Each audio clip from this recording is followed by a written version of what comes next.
सभी बच्चों को नमस्कार। मैं हूं दुर्गा पारधी। मैं आज के इस ऑनलाइन क्लास में क्लास 11th कॉमर्स वालों के लिए एक महत्वपूर्ण टॉपिक लेकर आई हूं, जिसमें मैंने क्रय वापसी बही टॉपिक पहले ही पिछली कक्षा में बता दिया है। आज मैं आप लोगों को बताऊंगी विक्रय वापसी बही का अर्थ, उसके प्रारूप और उससे संबंधित कुछ महत्वपूर्ण प्रश्न। तो आइए देखते हैं मीनिंग। सेल्स रिटर्न बुक दो शब्दों से मिलकर बना है, जिसमें सेल मतलब बेचना और रिटर्न मतलब वापसी या वापस किया गया। अर्थात जब बेचा गया माल वापस होता है तो वो कहलाता है विक्रय वापसी, और इसका लेखा जब हम किसी बही में करते हैं तो वो कहलाता है विक्रय वापसी बही। विक्रय वापसी बही की मीनिंग इस प्रकार दी गई है। विक्रय वापसी बही वह बही है जिसमें ग्राहकों को बेचे गए माल की वापसी का लेखा किया जाता है, जिसे आंतरिक बही भी कहते हैं। कुछ ऐसे कारण होते हैं जिनकी वजह से ग्राहकों के द्वारा माल वापस किया जाता है। तो क्या वो कौन से कारण होते हैं जिन्हें हम देखते हैं? तो आइए पहला कारण देखते हैं। माल आदेशानुसार ग्राहक को ना भेजने पर लौटाया जाना। कहने का यह तात्पर्य है कि आदेशानुसार अर्थात ग्राहक ने जैसा ऑर्डर किया था उसे वैसा वस्तु नहीं मिल पाता है, वैसा वस्तु प्राप्त नहीं हो पाता है, तो ऐसी दशा में ग्राहक द्वारा माल वापस किया जाएगा। हमारा दूसरा कंडीशन है माल के गुण तथा किस्म आदि में अंतर पाए जाने पर। जी हाँ, जब एक ग्राहक को माल प्राप्त हो जाता है और माल प्राप्त हो जाने के बाद वह यह देखता है कि वस्तु के गुण और किस्म में किसी प्रकार का अंतर पाया जा रहा है, तो ऐसी दशा में, ऐसी कंडीशन में ग्राहक जो है माल वापस कर सकता है। हमारा तीसरा कंडीशन है माल के रास्ते में टूट फूट हो जाने पर। जी हाँ, कोई भी ग्राहक यह नहीं चाहेगा कि उसको जब भी माल कोई प्राप्त हो तो उसे टूटा फूटा माल प्राप्त हो, ऐसा तो वो चाहेगा नहीं। तो ऐसी दशा में यदि माल टूट फूट जाते हैं रास्ते में ले जाने के समय, तो वो ऐसे माल को वापस कर देता है। चौथा कंडीशन हमारा आदेश से अधिक माल भेजे जाने पर। तो आदेश से अधिक अर्थात ग्राहक ने जितना माल ऑर्डर किया है उससे अधिक माल जब ग्राहक को प्राप्त हो जाता है तो वह अतिरिक्त माल को वापस करता है। तो यह है आदेश से अधिक माल वापस करना। तो इस प्रकार हमने देखा ऐसे कुछ कारण हैं जिनकी वजह से एक ग्राहक अपने माल को वापस कर देता है। आइए देखते हैं इसका प्रारूप। विक्रय वापसी बही के भी 6 कॉलम होते हैं।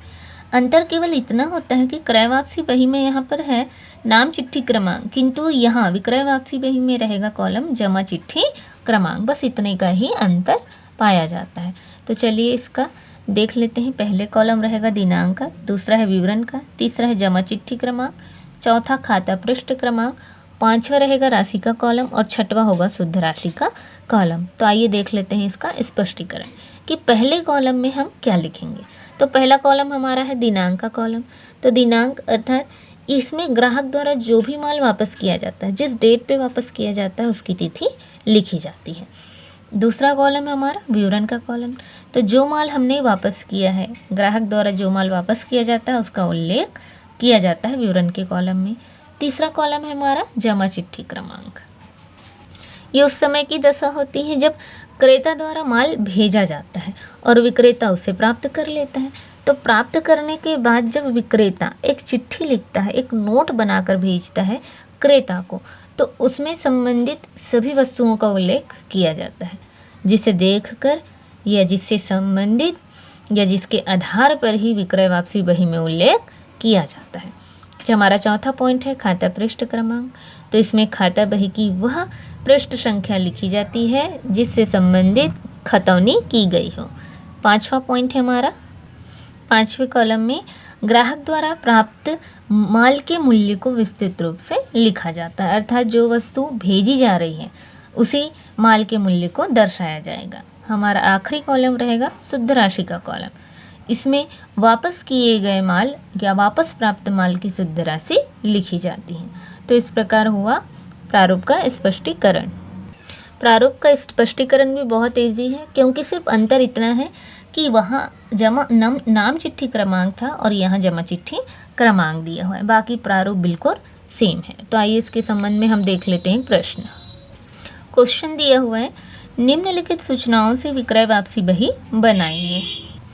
15 जनवरी 2006 को श्याम ने 500 रुपये का माल नमूने के अनुसार ना होने के कारण लौटाया। किसने? श्याम ने, मतलब क्रेता व्यक्ति ने लौटाया 500 रुपये का माल नमूने के कारण, ना होने की वजह से। 20 जनवरी 2000 को शेखर को बेचा गया माल घटिया होने के कारण माल पर 5% की कटौती दी और 400 रुपये, जिसका रुपये था 400 रुपये, और 5% की कटौती देकर उसने माल वापस किया है।